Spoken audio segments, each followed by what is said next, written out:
Little wild Foal kept following the mountain man for help. The reason why left him in tears. In the frozen silence of the high country, a mountain man pushes through the snow yet. Everywhere he goes, a scrawny foal trails after him. He tries to drive it off, but the foal refuses, its eyes begging, hooves pounding on his trail. Then, in a hidden ravine, the truth breaks open. The foal isn't lost at all. It's leading him straight to a wounded woman and her frightened child, barely clinging to life. Taking them in will brand him an outcast. The town whispers, a powerful rancher sharpens his claim, and fire itself comes in the night. But as the storm closes in, the foal keeps standing guard, carrying a secret that could change everything. Will he risk everything, land freedom, and even his faith to protect a family that was never his, but might be his only chance at redemption? Tell me in the comments where you're watching from right now, and if this story speaks to you. Make sure you hit subscribe so you don't miss the next one done. Painted the Wyoming sky in soft pinks and grays as Ephraim Holt stepped out of his line shack. The tin pail swung from his calloused hand, creaking with each step toward the creek. Behind him came the gentle clip-clop of hooves, that same persistent foal from yesterday. Following like a shadow, Ephraim turned, squinting at the creature. Its ribs showed clear through its dusty hide, and those big brown eyes held a pleading look that made something twist in his chest. "Get on now," he muttered, bending to scoop up a stick. He tossed it half-heartedly, but the foal just blinked, standing its ground. That's when he noticed it, a leather strap around the foal's neck, dark with dried blood. His breath caught. Setting down his pail, Ephraim approached slow and easy. Palm extended, the foal stretched its neck, velvet nose touching his hand. Then it wheeled around, tossing its head toward the creek bottom, clear as any pointing dog. "Reckon you're trying to tell me something," Ephraim said softly. He didn't like the look of that bloodied strap one bit. Going back to the cabin, he strapped on his old Spencer carbine. Too many coyotes in these parts to go investigating unarmed. His gelding nickered as he threw on the saddle. Cinching it tight, the foal led him through tangles of willow and chokecherry brush along the creek. Morning dew soaked his pants legs, and thorns caught at his sleeves. The creature seemed to know exactly where it was going, picking its way careful-like through the thickets, in a hidden draw. Screened by brush and morning shadows, Ephraim found what the foal had been trying to show him. His stomach clenched at the sight. A small camp lay in ruins, supplies scattered like autumn leaves. A dead horse sprawled nearby, its tack stripped clean away. But what grabbed his attention was the woman and boy huddled under a ragged blanket. The woman's face showed her Lakota heritage, proud even in pain. Blood had soaked through her dress, along her ribs, and her eyes held both wariness and desperation as she looked up at him. "Name's Ephraim Holt," he said quietly, dismounting. "That your foal been pestering me." The boy couldn't be more than 10 years old, nodded. "He's mine, sir. Papa gave him to me before." His voice trailed off, and the woman placed a gentle hand on his shoulder. "I am Ioka Bradley," she said, her English clear but soft-spoken. "We were traveling west to the agency. Men came in the night. They took everything." She pressed a hand to her side, wincing. Ephraim knelt beside them, pulling a clean bandana from his pocket. "Let me help with that wound, ma'am." She nodded, allowing him to examine the graze along her ribs. It wasn't deep, thank Providence, but needed tending. The boy, Jonah, he learned as he worked, watched every move, holding his mother's hand. While Ephraim bound the wound, Ioka explained in her quiet way about their journey, about her late husband Isaac Bradley, about their hopes for safety at the agency. "Can't leave you out here," Ephraim said when he'd finished. "My place ain't much, but it's warm and dry." He helped Ioka to her feet, supporting her weight as she swayed. Jonah scrambled up to the foal, pressing close to nuzzle the boys. The journey back was slow going. Ephraim led his gelding, Ioka riding side saddle while Jonah walked alongside, one hand on the foal's neck. The morning had warmed some, but the air held a sharp edge that spoke of coming snow. By the time they reached the line shack, the sky had turned pewter gray. Ephraim got them settled inside, stirring up the banked coals in his iron stove and setting a pot of broth to warm. The familiar sense of wood smoke and sage filled the small space as he worked. Through the window, he could see the foal standing close to the cabin wall, Jonah's small hand reaching out through the shutter to stroke its nose. Snow had started, falling, soft flakes whispering against the wood like secrets being shared. Looking at mother and son, at the trust they'd placed in him, Ephraim felt something shift in his heart, like rusty hinges creaking open after years of disuse. The boy's quiet strength, the woman's dignity in hardship, even that persistent foal that had led him to them. It all spoke of Providence working in ways he'd long since stopped believing in. The broth began to steam, filling the cabin with its warmth as the snow fell steadier outside. For now, they were safe. For now, that would have to be enough. The winter wind tapped against the cabin window like ghostly fingers as Ephraim held the needle in the lamplight. The flame's glow caught the metal, making it shine as he passed it through again and again. Beside him, Ayoka sat quietly on a wooden chair, her face composed despite the pain he knew she must be feeling. "Gonna hurt some," Ephraim warned, threading the sterilized needle. "But it needs doing." Jonah stood nearby, his small fingers twisted. In the foal's forelock, the creature had refused to leave the window, pressing its nose against the glass as if keeping watch. The boy's knuckles whitened with each stitch, but he didn't look away from his mother's face. "You're doing fine, my son," Ayoka murmured in her soft voice. "Think of the songs we sing." Ephraim worked as quickly as he dared, each neat stitch, closing the angry wound along her ribs. He'd seen enough injuries in his mountain days to know his business, but it had been years since he'd tended anything worse than a cut from chopping wood. The lamplight threw shadows across the cabin walls as he tied off the last stitch. "There now," he said, helping Ayoka to her feet. "You'll take my bed tonight. No arguing. It's the only proper thing." He led her to the narrow bed in the corner, then turned to Jonah. "Got some blankets here for you, boy? We'll make you a fine pallet by the hearth where it's warm." Once Jonah was settled, Ephraim stepped outside into the bitter night. The foal followed him, watching as he strung rope between the lean-to posts, creating a makeshift corral. "You'll do better out of the wind," he told the creature, which seemed to understand, moving into the shelter without protest. Back inside, he ladled hot broth into tin cups, passing them to mother and son. Steam rose in the lamplight as Ayoka began to speak, her words measured and clear despite her exhaustion. "Isaac, my husband, passed last winter," she said, staring into her cup. "Pneumonia took him fast. We sold what we could after, but prices were poor." Her fingers traced the cup's rim. Then came a letter from a clerk at the agency near Medicine Bow, speaking of safety there. And there was a small inheritance from Isaac's mother. She paused, and Ephraim saw Jonah reach for her hand. "3 men found us on the road," she continued, "wore kerchiefs across their faces. They fired shots, scattered our bundles, took our mule and most of our supplies." Ephraim's jaw tightened at the thought. "Nearest doctor's in Copper Creek," he said. "Half-day's ride at best.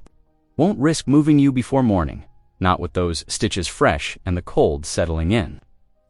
He poured coffee for himself, the familiar routine steadying his hands. Setting the pot back on the stove, he found himself doing something he hadn't done in years, praying. The words came out clumsy and rough, but heartfelt. "Lord," he whispered, "watch over these folks you've sent my way. Keep them safe through the night. Amen." Jonah lay on his pallet, eyes wide in the dimming light.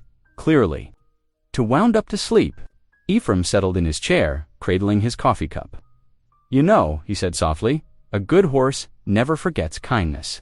That's why that foal of yours, stuck close, remembers how you treated him fair and gentle-like." He watched the boy's eyes grow heavy as he continued. "Horses got memories long as river valleys. They know who to trust, same as people do. Eventually, Jonah's breathing deepened into sleep, his small hand still reaching toward the window where the foal's shadow moved against the frost. Ayoka, too, had drifted off, her face peaceful in the dying lamplight. Ephraim kept his vigil through the long hours, watching shadows dance on the walls and listening to the wind's lonely song. His coffee grew cold, but he didn't mind. Something about having others under his roof again felt right, like finding a path he'd lost long ago, before the sun could think about rising. He stepped outside to split kindling for the morning fire. The air bit at his face, and frost had worked, delicate patterns across the door latch like silver embroidery.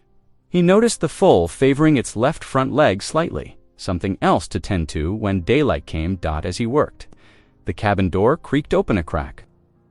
Jonah's face appeared, checking on his foal.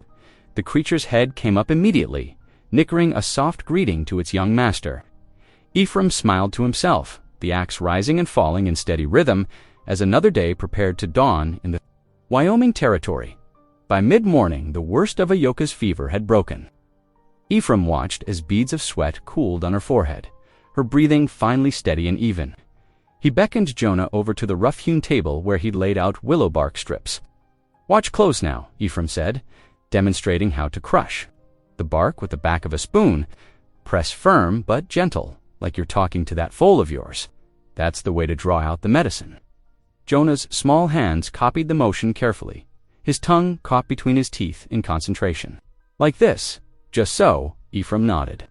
"Now, for changing them bandages, you want to lift slow and steady. No tugging, or you'll wake the herd again." Outside, the winter sun climbed higher as Ephraim showed Jonah how to secure the fresh bandages. Through the window, they could hear the foal pawing at the frozen ground. Ephraim stepped out to check. On the creature, Jonah, trailing behind. "Let's make this pen more proper," he said, gathering stout poles and rope. Together, they constructed a sturdier enclosure, giving the foal room to move while staying protected from the wind. Ephraim lifted each hoof carefully, checking for damage. "Just a stone bruise on this one," he said, running weathered fingers over the foal's left front hoof. "Nothing broken, thank the Lord. He'll mend quick enough with rest." As noon approached, Ephraim took stock of his dwindling supplies. The flour bin sat nearly empty, and they needed more clean linen for poultices. The lamp oil had burned low during the night's vigil. "Got to ride into Copper Creek," he told Jonah, checking his coin purse. "Can't leave you folks without necessities." Jonah's eyes widened with worry. "The bad men won't find you here," Ephraim assured him. He showed Jonah how the door latch locked tight. "You stay inside, you hear? Unless you see me riding back, you keep this door closed and locked." The ride to town stretched long under the winter sky. Ephraim kept his gelding to a careful trot, mindful of icy patches hidden beneath the snow. Behind him, the foal's anxious when he's faded, replaced by Jonah's clear voice singing hymns through the open window. Copper Creek stirred with afternoon activity when Ephraim arrived. He tied his horse outside Otto Schultz's blacksmith shop, the familiar ring of hammer on anvil greeting him. "Ephraim," Otto called out, his German accent thick and friendly. "Long time no see? Ya need some linen scraps, Otto, if you've got any clean ones." The blacksmith nodded, disappearing into his back room. He returned with a bundle of white cloth. "My wife saves these. Good cotton, still strong." Next door, at the general store, Reverend Amos Pike stood examining pencils. His stern face tightened when Ephraim entered, but he gave a stiff nod as Ephraim selected a worn Bible from the shelf. "For study and reflection, I trust," the Reverend said pointedly. "For a boy who needs it," Ephraim replied, adding flour and lamp oil to his purchases. Sheriff Lyle Kincaid lounged against the counter, his badge catching the weak winter light. "Heard tell you're harboring vagrants up at your place." "Holt," he muttered, just loud enough to carry. Ephraim counted out his coins carefully, saying nothing. Behind him, he could hear townsfolk's whispered conversations about Burke Kavanaugh. Expanding cattle operation. The wealthy rancher had been buying up water rights all along the creek, and word was he had his eye on more springs, including the one that fed Ephraim's modest homestead. The afternoon had grown old by the time Ephraim finished his errands. He secured his purchases, the pack creaking with its load, and pushed his mount harder on the return journey. Darkness was falling as he approached the cabin, but lamplight glowed warmly through the window. Inside, Ayoka had managed to sit up. In bed, her smile, though faint, brought unexpected warmth to the cabin's shadows. Ephraim pulled the Bible from his pack and handed it to Jonah, whose face lit up at the gift. The foal's soft nickering drifted in from the lean-to, followed by a contented sigh as the creature settled for the night. Above them, sleep began to tick against the roof like tiny hammers, but inside the cabin, for this moment at least, all was peaceful. Sunday morning dawned clear and sharp, the kind of brittle cold that made breath hang visible in the air. Inside the cabin, Ephraim watched carefully as Ayoka took her first steps away from the bed, her fingers gripping his arm for support. Though pale, determination showed in the set of her jaw. "Mama's stoning." Jonah bounced on his toes, then pressed his face to the frosted window. Listen, the church bells. Indeed, the distant ring of Copper Creek's church bells carried faintly across the snow-dusted valley. Jonah turned with pleading eyes. "Can we go, please? I miss the singing something awful." Ephraim hesitated, weighing the risk. Ayoka's wound was healing clean, but the ride would jostle her. Still, he recognized the longing in both their faces for music, for community, for something beyond these four walls.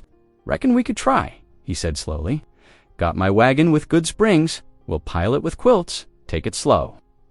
He hitched his team while Jonah helped Ayoka wrap her warmest shawl. The foal watched from its pen, pawing nervously as they loaded the wagon. When Ephraim opened the gate, the creature trotted right out after them, showing no intention of staying behind. "Guess he's coming too," Ephraim muttered, unable to hide a small smile as the foal fell into step beside them. The wagon creaked over the frozen ground, Ephraim guiding the horses carefully around the worst ruts. Ayoka sat straight despite the pain, her face turned to the winter sun. Jonah bounced beside her, pointing out deer tracks and ice-rimed branches. When they reached the white-painted church, heads turned. Whispers rustled like dry leaves as Ephraim helped Ayoka down. The foal lingered near the hitching post, drawing curious stares from the children. Reverend Pike stood at the door, Bible clutched tight. His eyes widened at the sight of them, but he squared his shoulders. "Welcome," he announced clearly. "All are welcome in God's house." They settled into a back pew, the familiar sense of beeswax and wood polish wrapping around them. When the first hymn began, Rock of Ages, Jonah's clear voice rose pure and strong. To everyone's surprise, he wove Lakota words between the English verses, the ancient languages twining together like braided sweetgrass. Even Sheriff Kincaid, standing stiff in his Sunday best, bowed his head at the sound. After the service, townspeople gathered on the steps. Their greetings came hesitant but genuine. Mrs. Pike, the Reverend's wife, pressed a jar of chicken broth into Ayoka's hands. For strength, she whispered with a gentle smile. The moment of warmth shattered as Burke Kavanaugh stepped forward. His boots gleamed, his watch chain glinted, and his smile didn't reach his eyes. From his coat, he withdrew a folded paper. "Holt," he said smoothly, "seems we have business to discuss. I've acquired certain rights to that spring of yours, purchased. Proper from old Jim Tanner's mining claim." He held out the deed. "There's to be a hearing before the circuit judge in 2 weeks' time. Consider yourself served." Modus before Ephraim could respond, Sheriff Kincaid cleared his throat. "Speaking of legal matters," he said, fixing Ayoka with a hard stare, "might need to see some papers, ma'am. Territory's got strict laws about vagrancy, especially regarding—" He paused meaningfully. "We have papers." Ephraim's voice was quiet, but carried like thunder. His jaw clenched tight as he stepped between Kincaid and Ayoka. All proper and legal. The silence stretched thin as ice over deep water. Townspeople drifted away. Their earlier friendliness turned to awkward glances. Only the foal seemed unchanged, nickering softly as Jonah stroked its nose. The drive home felt longer, weighted by unspoken worries. Ephraim handled the reins with careful attention, though his thoughts clearly churned elsewhere. The foal trotted steadily beside them, its hooves making soft prints in the frozen earth. In the wagon bed, Jonah had drifted to sleep against his mother's shoulder. The morning's hymns still echoing in the air around them. Above the ridgeline, clouds were banking thick and purple, promising weather to come. Ayoka drew her shawl tighter, her face composed but her eyes distant as she cradled her sleeping son. The pale hour before dawn found Ephraim at his table, sorting through a leather folder he hadn't touched in years. His fingers, stiff from cold, traced over the carefully preserved documents inside. The lamp's glow caught Ayoka's attention as she stirred from her pallet near the hearth. "Got something to show you," he said softly, mindful of Jonah's sleeping form. He spread out several papers, their edges worn but text still clear.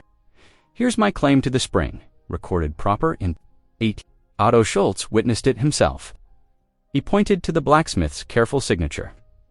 "Got all my tax receipts too, paid regular every year since." Ayoka eased herself up, moving carefully to protect her healing wound. She studied the documents, then reached for her salvaged saddle blanket.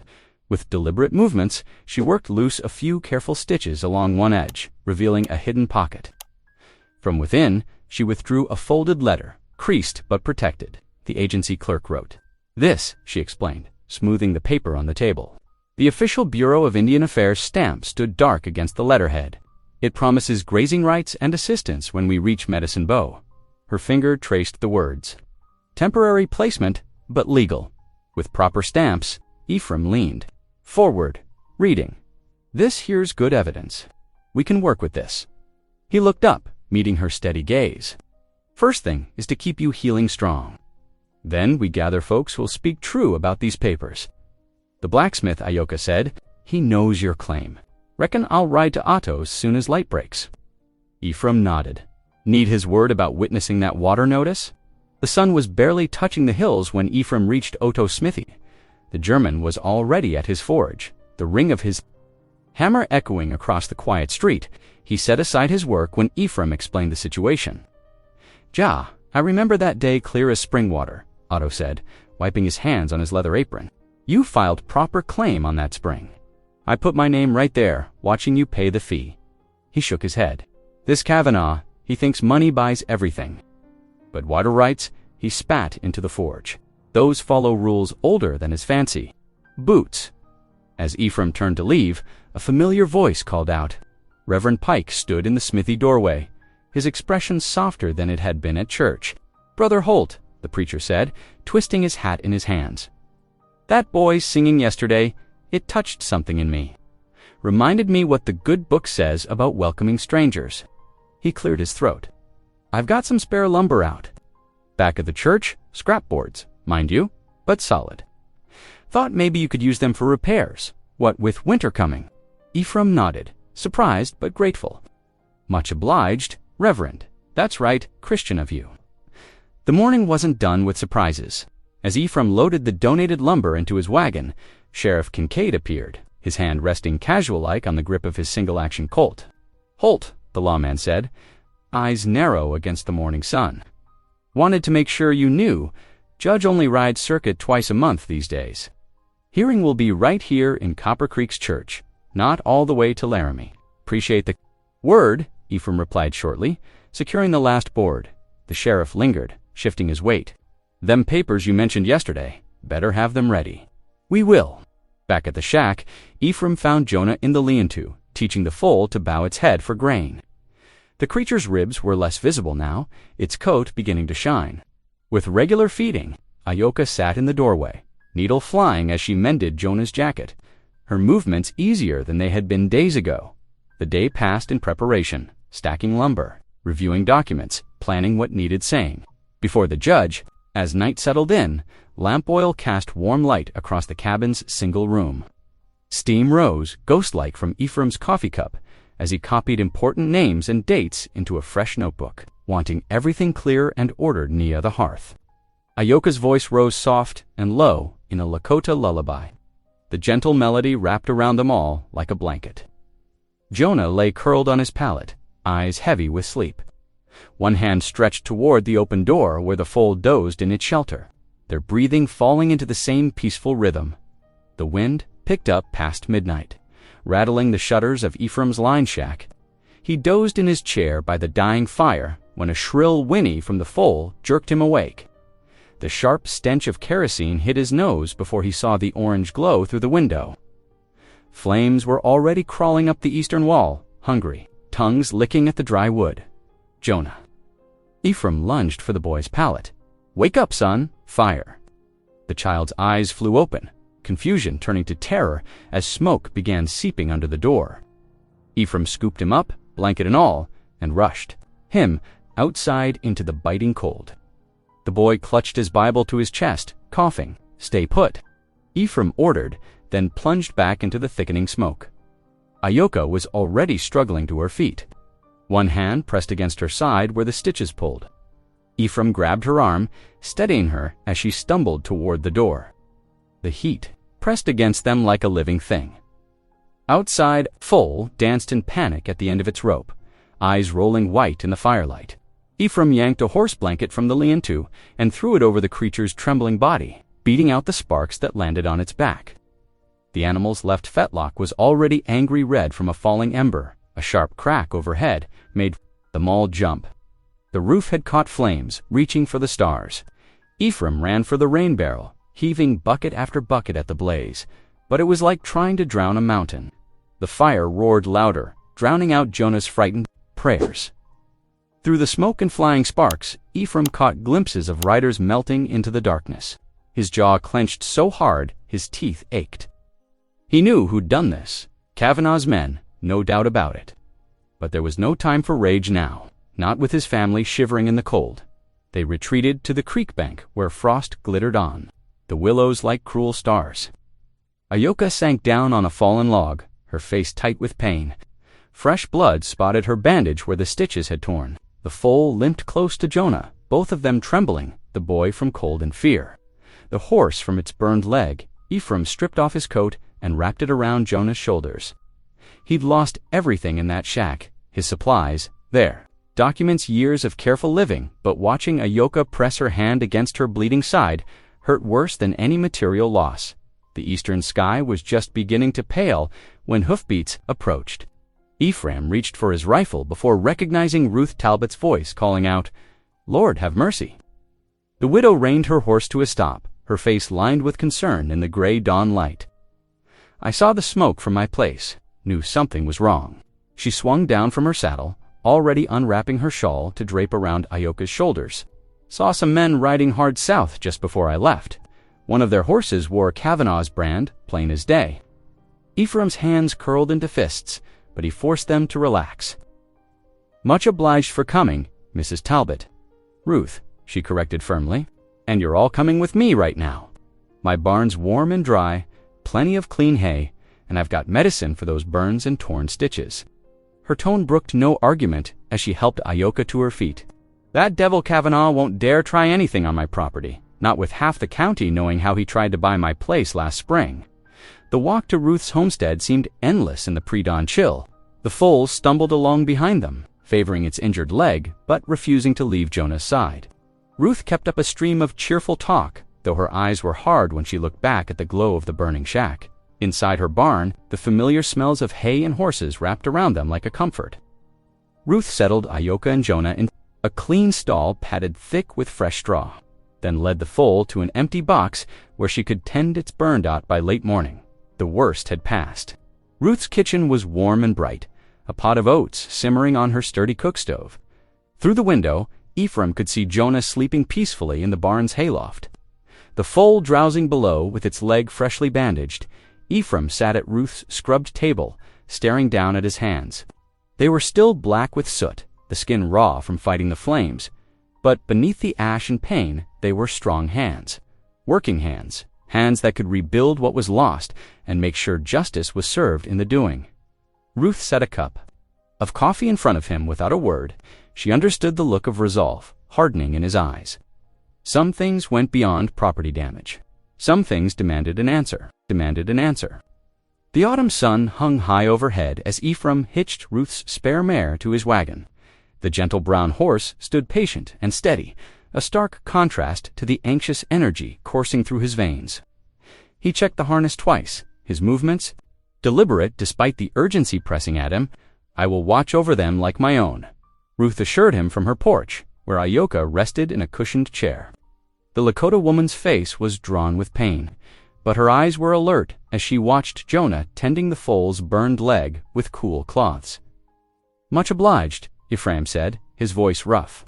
He climbed onto the wagon seat and clicked his tongue at the mare. The wheel ruts felt familiar beneath him on the road to Copper Creek, though everything else had changed since yesterday's church service. The telegraph office sat between the general store and the newspaper building, its window sporting fresh paint, but wearing old dust. Inside, the operator's fingers moved with practiced efficiency across his key, filling the small room with steady clicks. Ephraim waited until the man finished his message before stepping forward. "Need to send 2 wires, he said, pulling out paper and pencil. "First, to the circuit judge." The operator nodded, accepting Ephraim's carefully written complaint. The message detailed the night's arson, the timing suspicious with the upcoming hearing, the witnesses who had seen riders bearing Kavanagh's brand. Each click of the key felt like a small victory. Evidence recorded, truth transmitted. Second, wire goes to the county recorder, Ephraim continued, passing over another paper. Requesting verification of Kavanaugh's supposed deed and any record of transfer from the miner named on it. Might take some hours for replies, the operator warned. Counting out Ephraim's coins, can check back near sunset. I will. Ephraim touched his hat brim and stepped out. Into the afternoon light, Otto's smithy rang with the familiar sound of hammer on anvil. The German blacksmith set aside his work when Ephraim entered, concern creasing his weathered face at the news. Of the fire salve for Burns G.A. and clean linen, Otto bustled to gather the supplies, refusing payment.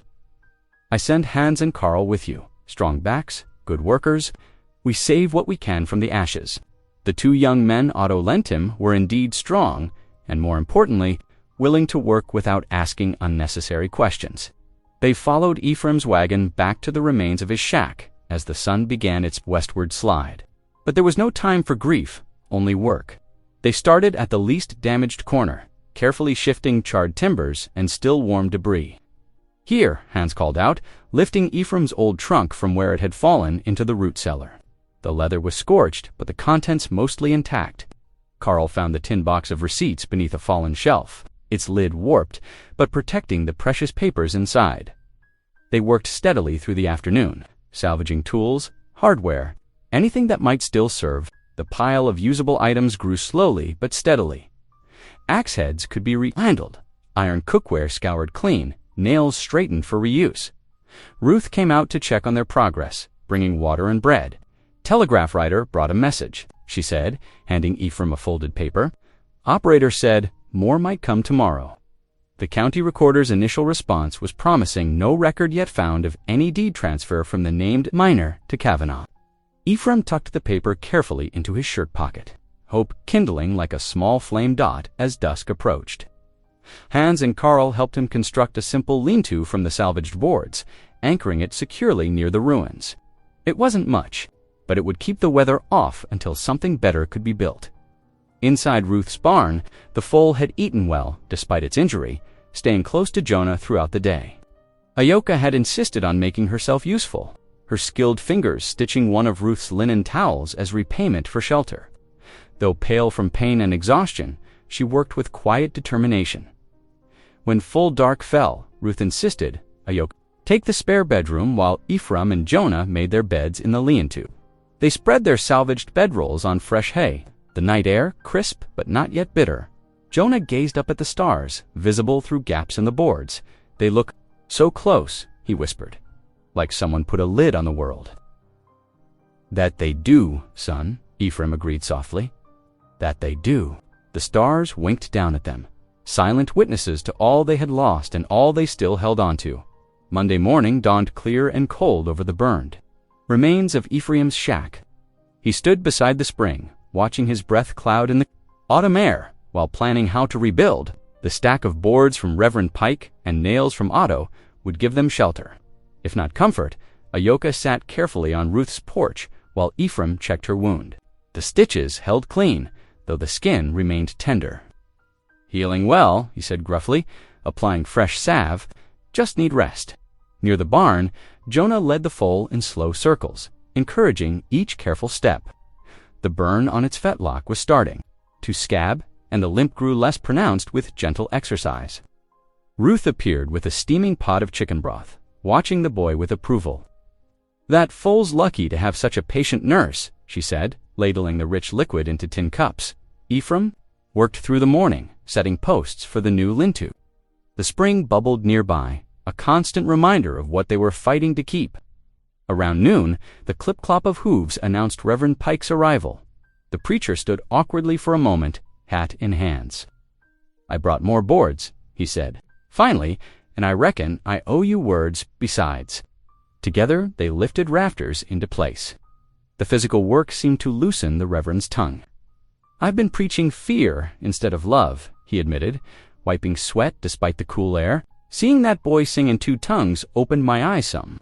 The Lord's grace ain't meant for just one kind of folk. Tuesday brought more help. Sheriff Kincaid rode out mid-morning, his badge catching weak sunlight. "I'll keep an eye out for night riders," he promised, fingers resting on his holstered Colt.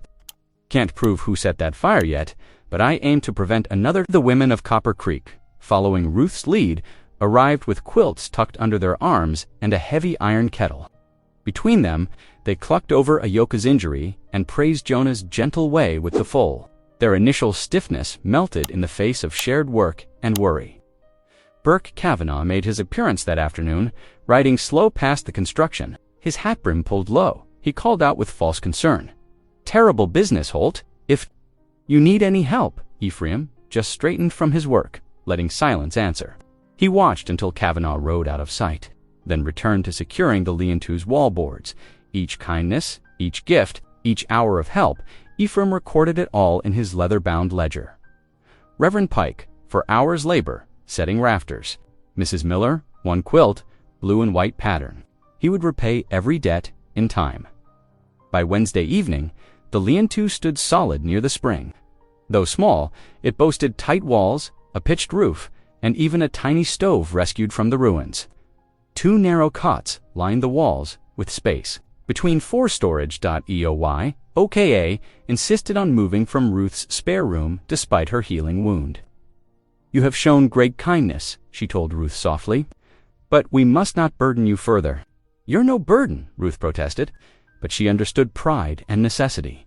They waited until after sunset to move, using Ruth's barn lantern to light the way.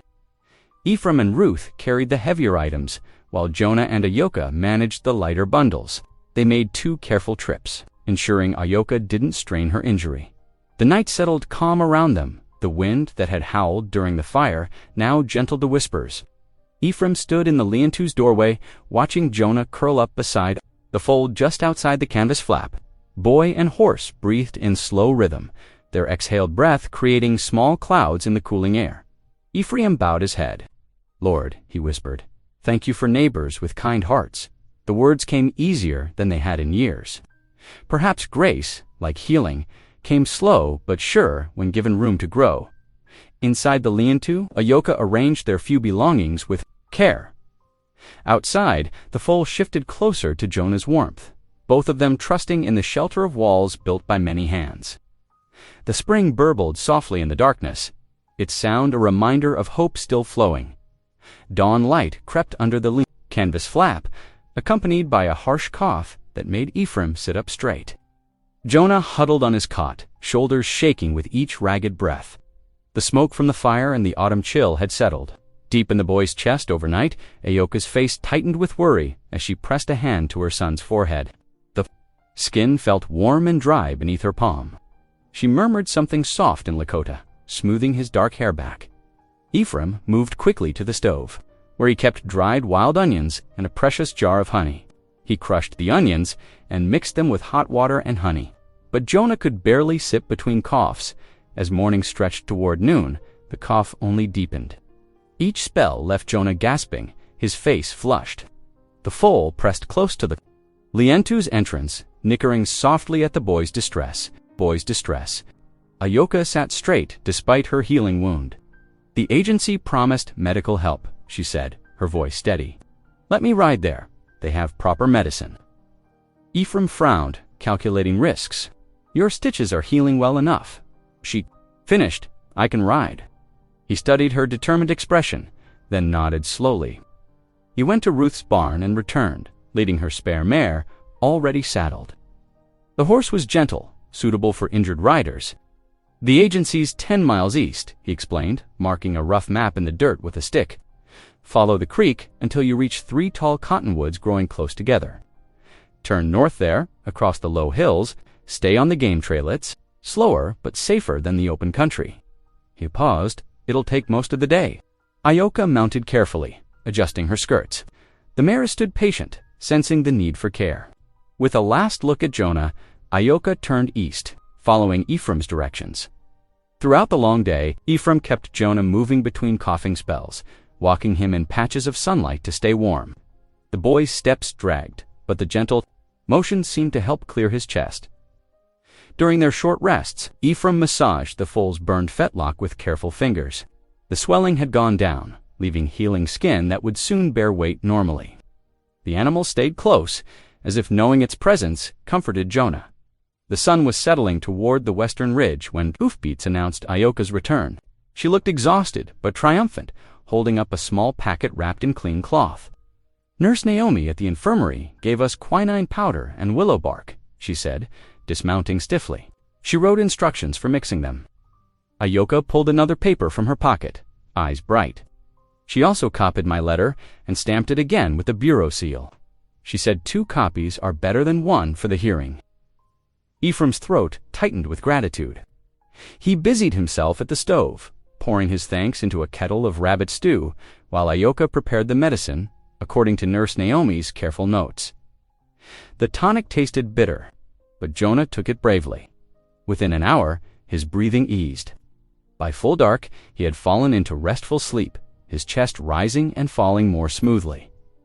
Ephraim insisted on taking first watch, settling on a stool near the lean-to's entrance. The foal stretched its neck across the frame of Jonah's cot, resting its chin near the boy's shoulder. The quiet sound of their breathing mixed with the spring's constant murmur across the small space. Ioka wrapped her hands around a tin cup of tea, its warmth easing the ache in her fingers from the long ride. "Thank you," she whispered, her words barely stirring the night air, "for trusting me to go, for watching over him." Ephraim nodded, understanding all she left unsaid. Trust, like healing, grew stronger when tested. The stamped letter in Ioka's pocket and the medicine easing Jonah's breath were proof that help could come from unexpected directions. You were brave enough to seek it. Outside, stars wheeled above the lean-to's canvas roof. Inside, 3 people and 1 loyal foal rested in the comfort of mutual care, each watching over the others in their own way. The night settled around them, peaceful and deep. Friday morning dawned clear and crisp. Jonah sat propped against the lean-to's wall, some color returned to his cheeks as he nibbled at a piece of cornbread. The quinine medicine had worked its healing through the night. Leaving his cough lighter and less frequent, Ephraim led the foal in slow circles near the spring, watching its gait with careful eyes. The burn on its fetlock had healed clean, leaving just a patch of pink skin under sparse hair. The animal moved easily at a walk, placing its weight evenly on all 4 legs. "Looking sound," Ephraim said, patting the foal's neck. "You did good work with those compresses, Jonah."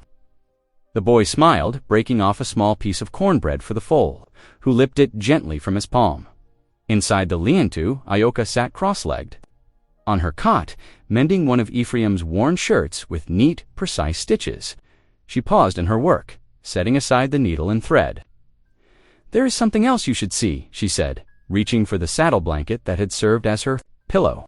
Her fingers found a second hidden pocket, different from the one that had held the agency letter from this new cache. She withdrew a small leather-bound book, its corners softened with wear. "Isaac's pocket ledger," she explained, opening it. Carefully, he kept records of everything: dates, cattle counts, expenses, and this process. She turned to a page marked with a piece of string. There, drawn in careful ink strokes, was a small brand design, a capital B, with a horizontal bar beneath it. Ephraim leaned closer, eyes narrowing. That mark he moved to the foal's shoulder, brushing aside the winter coat that had begun to grow in. There, faint but visible against the dark hide, was the same B-bar brand. "Isaac registered it in Rollins," Ioka said softly. "2 years ago, when we thought we might build a herd of our own, Ephraim straightened, mind working.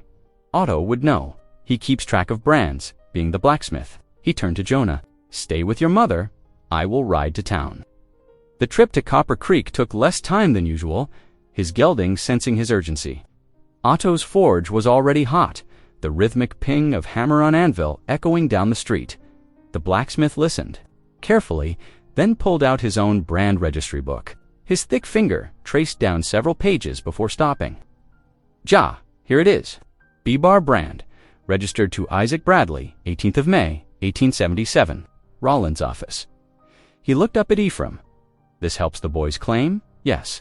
It proves the foal was stolen, not stray." Ephraim confirmed. "And you'll testify about this? And about witnessing my water filing in..." Otto nodded firmly. "Both is right thing." Back at the lean-to, Ephraim began listing their witnesses in his own ledger book. Otto for the brand and the water claim, he said aloud as he wrote. Ruth saw the riders the night of the fire. Reverend Pike was there when Kavanaugh served notice at church, and the telegraph operator can speak to the replies about the deed. Ioka nodded, helping Jonah understand. We must tell our story clearly, she explained. Each person speaks to what they saw with their own eyes. They spent the afternoon practicing their statements, taking turns speaking the facts in order. Jonah listened intently, then began repeating the sequence back. Otto's brand testimony, Ruth's account of the arson, the Reverend's church day memory, the operator's messages. Good Ephraim encouraged, just like that, simple and true. As evening settled in, they packed the wagon for morning. Blankets for the hard church benches, a sack of oats for the Foal. Every paper carefully arranged in Ephraim's tin document box, his water filing, tax receipts, Ioka's doubled agency letters, Isaac's brand registry page, in the last hour before sleep. Ephraim sat at their small table, checking his Spencer carbine by lamplight. The action worked smooth and clean. He loaded 5 rounds into the magazine, more a comfort than a threat. The mite passed slowly. Before first light on Saturday, they were already moving. Ephraim helped Ioka and Jonah onto the wagon seat, then tied their few belongings securely. In the back, the foal accepted a soft rope round its neck, ready to walk beside them into town. Jonah reached down to stroke its ears. The animal leaned into his touch, steady and calm in the pre-dawn darkness. Together, they waited for enough light to begin their journey to Copper Creek and the hearing that would decide their future.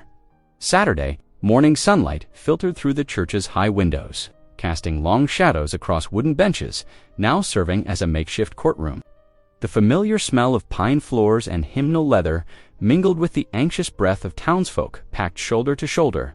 Judge Horace Clay settled his considerable frame behind Reverend Pike's pulpit, now doing duty as a judge's bench. He was a man who carried authority in the set of his shoulders, his circuit-worn black coat pressed despite days in the saddle. With deliberate care, he placed his wire-rimmed spectacles on his nose and unfolded a sheaf of papers.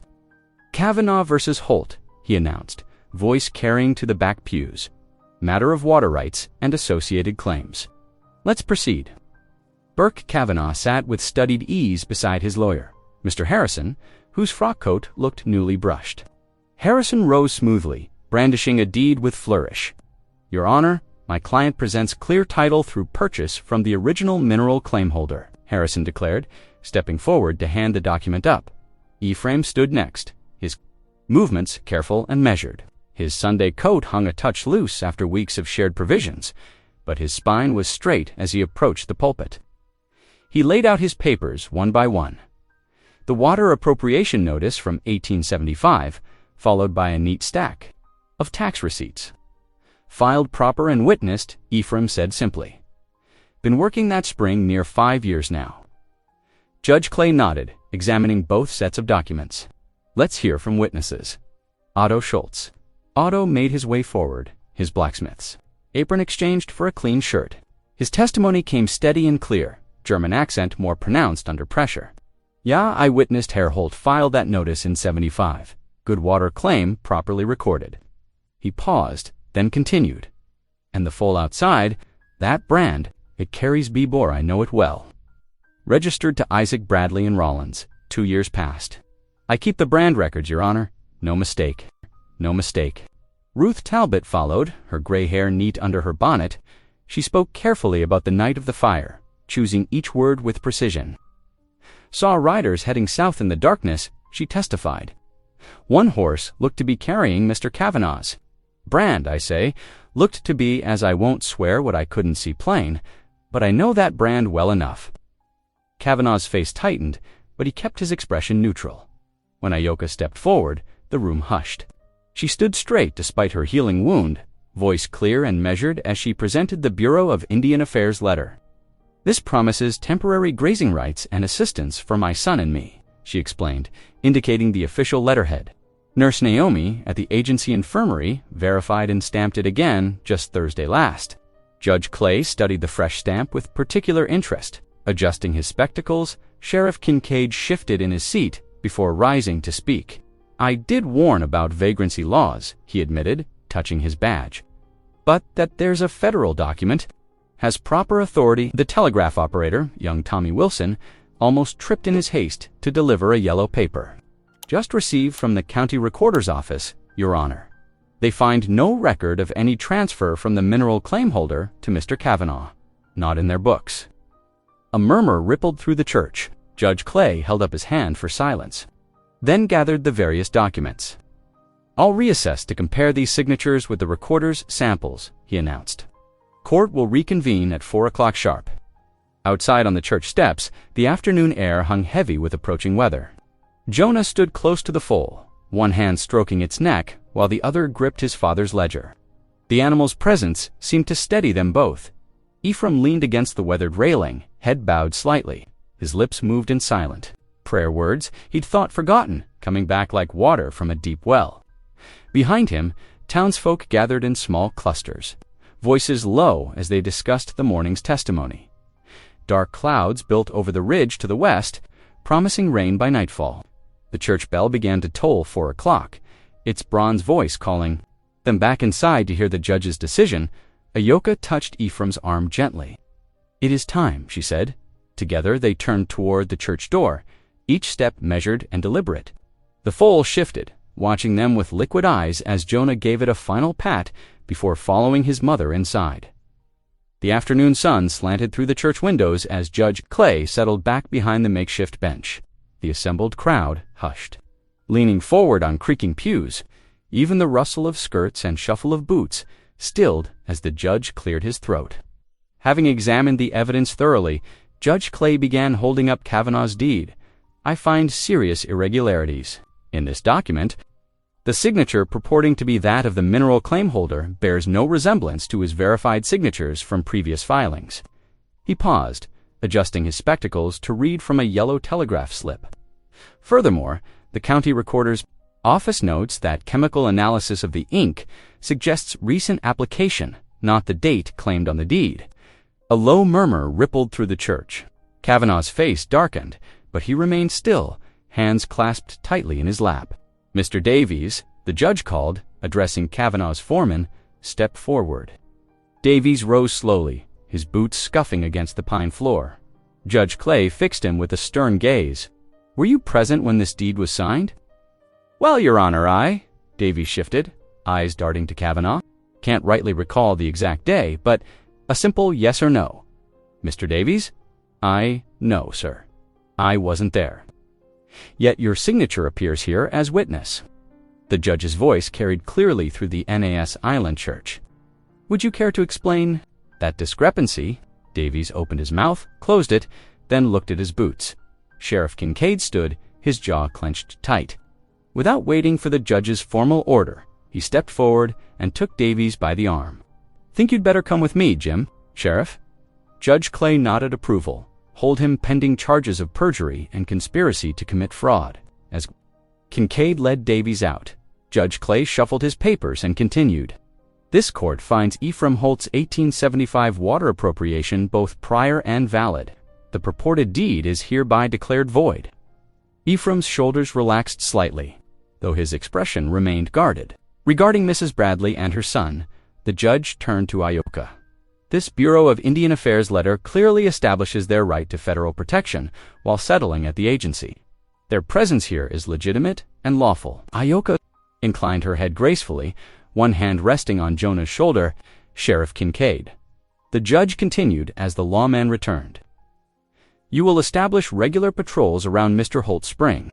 Any further attempts at intimidation will be met with the full force of the law." "Yes, Your Honor." Before we conclude, Reverend Pike stood suddenly, his voice carrying the weight of Sunday sermons. "If I may speak," Judge Clay nodded, and the Reverend turned to face the congregation. "I must confess my own hardness of heart," Pike declared, hands gripping his Bible. "When these good people first came to worship, I let old prejudices cloud my Christian duty. I saw difference where I should have seen fellowship." He looked directly at Ayoka and Jonah. "I am deeply sorry." A murmur ran through the church some. Congregants bowed their heads in shame. Others nodded in relief. As if a weight had lifted. Judge Clay rapped his knuckles on the pulpit. This court is adjourned. Outside, the setting sun painted the sky in deep oranges and purples. Burke Kavanaugh mounted his horse without a word, face twisted with fury as he spurred the animal hard toward his ranch. But where Kavanaugh departed, others gathered. Otto Schultz approached Ephraim first, extending a weathered hand. "I have good pine boards in my shop," he offered, "for your new cabin. Got some spare shingles, called Tom Wheeler, the carpenter. Been saving them for a good cause." Ruth Talbot stepped forward. "My boys can help raise the walls before snow flies." More townspeople pressed close, offering hands, tools, and materials. Reverend Pike promised to organize work parties.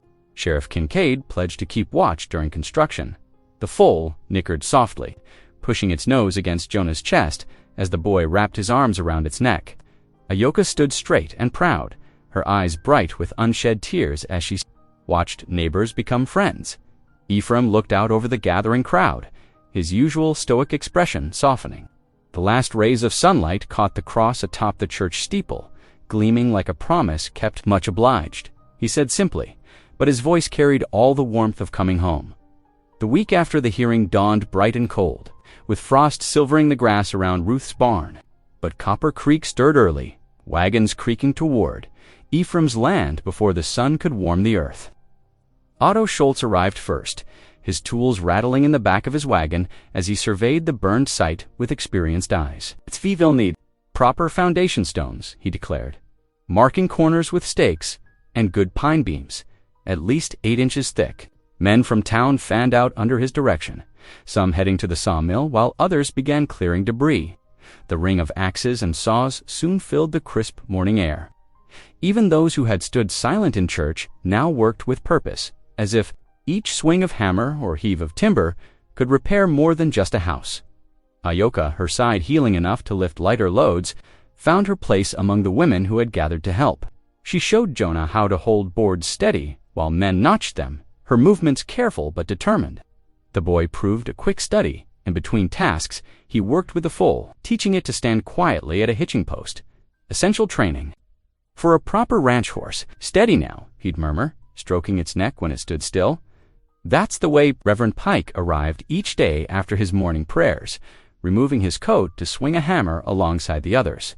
By afternoon, sweat would darken his collar despite the autumn chill, but he never complained. Sometimes he would pause in his work to watch Jonah and Ayoka, his expression thoughtful. Each evening, as the sun painted the sky in deep oranges and purples, workers gathered in Ruth's kitchen. Ephraim would open his new Bible, its pages still stiff, and read a psalm in his deep, quiet voice. Ayoka would follow, translating the words into Lakota, her soft tones carrying ancient wisdom. Alongside the familiar verses, Ruth would stand in the doorway, a smile touching her lips as she watched English and Lakota weave together like the threads of a blanket. Sheriff Kincaid kept his word, riding regular circuits past the building site. But no trouble came. Kavanaugh ranch stayed quiet, and several of his hired hands quietly found reasons to drift into town, lending their strength to the raising dot. By Wednesday, the cabin's walls stood straight and true. Jonah, beaming with pride, helped nail the final plank of a small but sturdy stall for the foal. The animal watched the proceedings with bright eyes, nickering softly when Jonah patted the finished work. "Your father would be proud," Ayoka told him quietly. He always said, "A good horse deserves a good home, Saturday brought the finishing touches, curtains sewn by the women fluttering at windows, a solid door swinging on forged hinges from Otto's shop, and a stone chimney drawing true. The cabin stood larger than Ephraim's old line shack, its windows glowing golden in the dusk like earthbound stars. That afternoon, Ephraim loaded his wagon with fresh bread and rode to where some of Kavanaugh's former hands had made camp. They accepted the offering with lowered eyes, understanding the gesture, mercy given freely where vengeance might have been justified. As evening settled over the land, the whole town seemed to gather in Ephraim's new kitchen. Women brought stewed venison and fresh pies. Men carried in extra benches and stools. Laughter rose with the steam from coffee cups, and conversation flowed as freely as the food was shared in its new stall. The foal munched contentedly on fresh oats, its soft sounds mixing with the human voices. Through the windows, lamplight spilled out onto the frost-touched grass. As warm and welcoming as the hearts within, 2 weeks passed like a dream. Snow dusted the high ridge above Ephraim's land, its white crystals catching the morning light. Thin wisps of wood smoke curled from the new cabin's stovepipe, rising straight and true in the still air. Inside, warmth gathered in corners where before there had been only empty space and loss. Ayoka sat at the sturdy table, her careful handwriting flowing across paper borrowed from Ruth. The letter to Nurse Naomi at the agency explained their decision to winter near Holt Spring, sheltered by the protection of the Bureau's letter until spring thaw allowed safe travel for permanent registration. Her pen moved steadily, each word chosen with care to convey both gratitude and determination. Through the window, she could see Jonah leading the foal down the path to the creek. The young horse stepped confidently now, its burned leg fully healed. Frost crunched under their feet as they made their way to where the spring-fed water ran too swift to freeze. The boy's voice carried back to the cabin, speaking softly to his four-legged companion as if sharing secrets. Ephraim watched them too, his weathered hands holding a simple leather-bound ledger. He had spent evenings carefully recording every debt and kindness shown during their trials, boards from Reverend Pike, Ruth's shelter, Otto's nails, the women's quilts and curtains. Each entry represented not just goods, but the slow healing of a community's heart. "Come spring," he told Ayoka, his voice gentle but firm, "we'll make it right. The calves will be strong, and there's always work needed. Every gift will be repaid." "Fair," Ayoka nodded, understanding this was not about mere payment, but about honor and belonging. Her fingers traced the edge of the ledger, feeling the solid reality of their new life. The crunch of boots on frozen ground announced Reverend Pike's arrival. He carried a small prayer book, its leather worn smooth by years of use. His presence was different now, humble, where once he had been stern, seeking to give blessing rather than judgment. They gathered near the hearth, where warmth from the stove made the air shimmer. This was not a wedding, that thought remained unspoken, too new and fragile to voice. Instead, the Reverend offered simple words about care freely given and received, about respect between souls who had found each other in need, about the sacred duty of sharing bread and shelter through winter's long nights. Jonah, who had slipped inside with cheeks red from cold, began to sing. The first verse of Amazing Grace rose clear in English, his young voice carrying the familiar words. "Up to the rafters." Then, without pause, he shifted to Lakota for the second verse, the ancient language giving new depth to the hymn of salvation.